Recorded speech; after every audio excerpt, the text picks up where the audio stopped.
دائما أبدا على حبيبك خير الخلق كلهم مولاي صل وسلم دائما أبدا على حبيبك خير الخلق كلهم İsrafil sürü çalacak, kıyamet gün gelecek, kıyamet gün gelinin her bir adam bilecek. Mahşerine şu avlağını Allah özü onlara sırat köpüğün tartıp mizan tezi kurar. Mahşerine avlağına günah sevap ayrılar,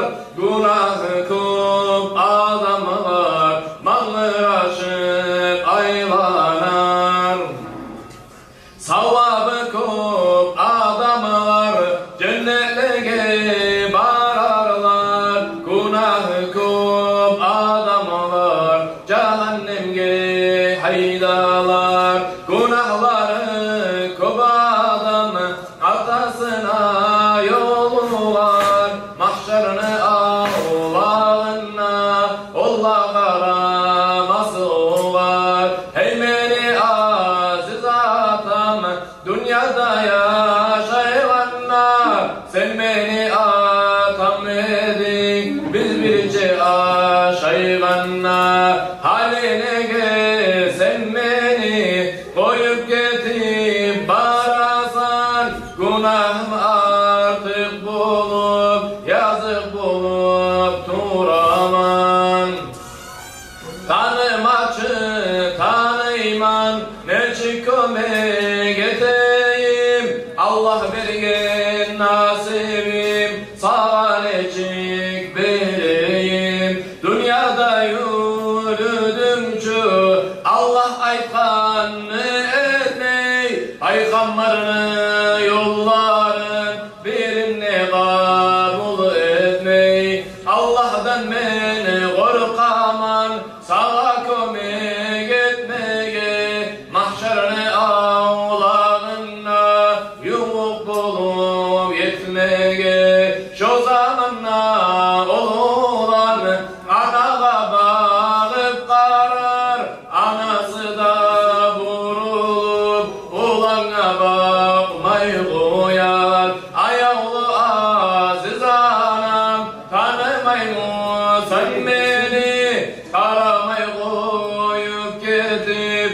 nege barasan endi. Dünyada bizi dur edik, sen bana ana bulup balım ne bal tamdırıp ak sütünden doydurup. Tanımaçı tanıyman karardı zamanın yok, seni artık günahın ağırda amalın yok.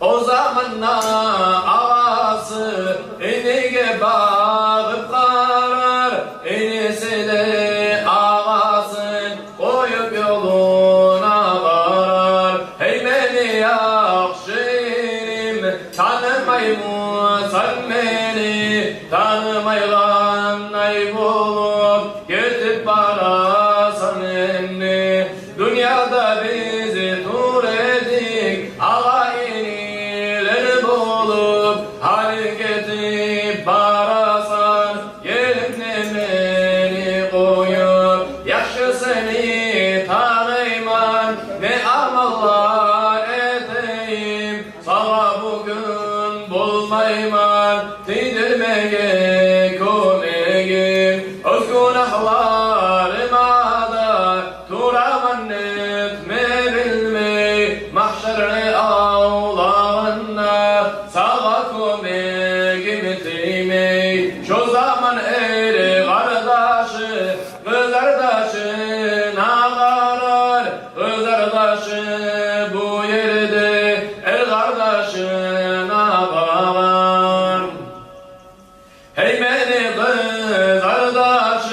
tanımaymışsan beni bu kıyılı günümde kömeğin değilsin seni biraz günah kıp olup cehennem girer yerim mahşerini ağlağında yok mu mağa kömeğin neçede bek tanıyman ayolu amalınsan bir atanadan tuğan ayolu kardeşimsan Allah'ım haberin cennetten ayrılayım seni günahın alıp cehennemge varayım amalını günahını götürüp arkasına köşe şu arasatta cehennemli yoluna kökteki malayikleri aralar kızardaşa tamaşa buldular tınlavsız sorgan yaşlar mahşerine ağlağına Cebrail bulay aytar bu kızla siz karağız bu var cennet yorağız Karaçığız ennisiz gözlerdaşlı halına mahşerine ağlağına ecetken amalına şu zaman Allah ozu gıçırıp Cebrail'ge gözlerdaşlı rahmusun borçlu eter geçmeye Allah olardan geçir cennetlere varsın hep yemişlerinden aşağı kavsarından içsin hep şu laygın gün bulur mahşerine ağlağına Allah'ım nasip etsin